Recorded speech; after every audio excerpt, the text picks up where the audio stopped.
ویذکر عن ابی هریرہ او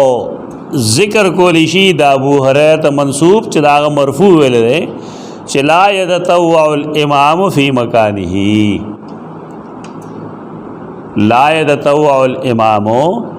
نفل بنکی امام فی مکانه پخپلا غځای کې چې کوم ځای کې منځ کړی دی دا حدیث ته کوم چې سپینکانو مناظره کې پیش کړو خلکو او صحیح استدلال او استدلال لاو چې کله کله رسول الله صلی الله علیه وسلم منع کړی چې دا کار مکوي لیکن دا غي باوجود صحابي غي موږ ته اهل بدعت مزاج پته راخه چې بدعت کوي کنه د صحابي بیا درو وي دا چې پیش کړو په دې تناظر کې پیش کړو چې ته خدا وې چې یو کار رسول الله صلی الله علیه وسلم نه کړي نو دا غي کول جایز نه دي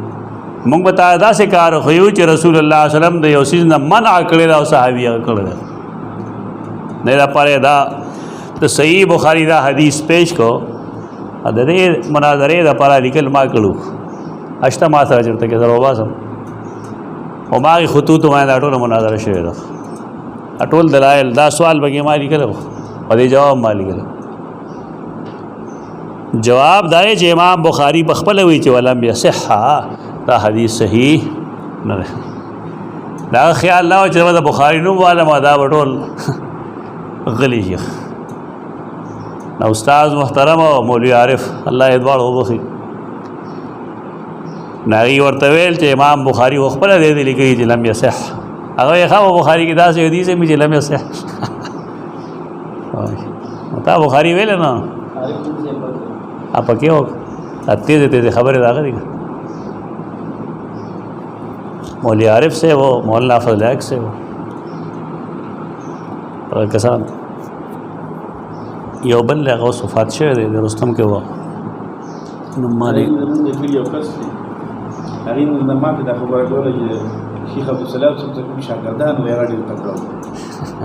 ایبا مناظره کې دا وی ولې ها ها دا و د شاګردان و ډېر تکړه دا ولا سوي نه ویل هغه 16 17 صفحې د ټوله مناظره ما لیکله وې ابتدا چې په دې خطوط د وتا سو بحث کا ادي مخه دا غي خې دی هغه نه کړو هغه بیا دې شای کړو هغه پانه دې څنګه ته جیبه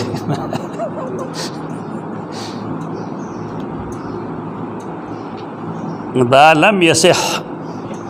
امام بخاری رحمه الله وی چې دا حدیث دا ذکر کی تو چانه ذکر کی تو دا حدیث اصل کے تو سنن ابی داؤد حدیث نمبر 616 بصیرت یو جدا چیز دی او شکر ادا کوي د الله چاله چې الله بصیرت ورکړي قرآن او حدیث کې دا ډېر لوی نعمت دی الله د کتاب الصلاۃ کې باب نمبر 73 باب الامام یتطوع فی مکانه امام پخپل زے کے سنت کولی شی کنی شی کولے حدیث نمبر 616 حدثنا ابو توبہ ربیع بن نافع حدثنا عبدالعزیز بن عبد الملک القرشی حدثنا عطاء الخراسانی عن المغیرہ بن شعبہ قال قال رسول اللہ صلی اللہ علیہ وسلم لا يصلي الامام في الموضع الذي صلى فيه حتى يتحول دا حدیث دے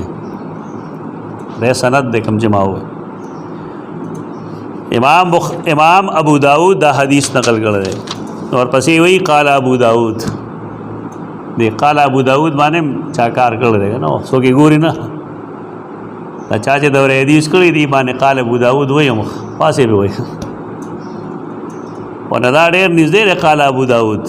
قال ابو داود عطاء الخراسانی لم يدرك المغیرہ بن شعبہ عطاء خراسانی چې کوم راوی دی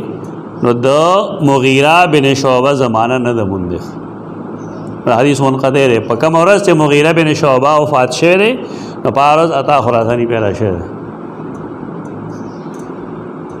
څنګه دی وی چې مغیرہ بن شعبہ داسې ګول ته څه پته حدیث ضعف وجہ دار قال ابو داود عطاء الخراسانی لم يدرك مغیرہ بن شعبه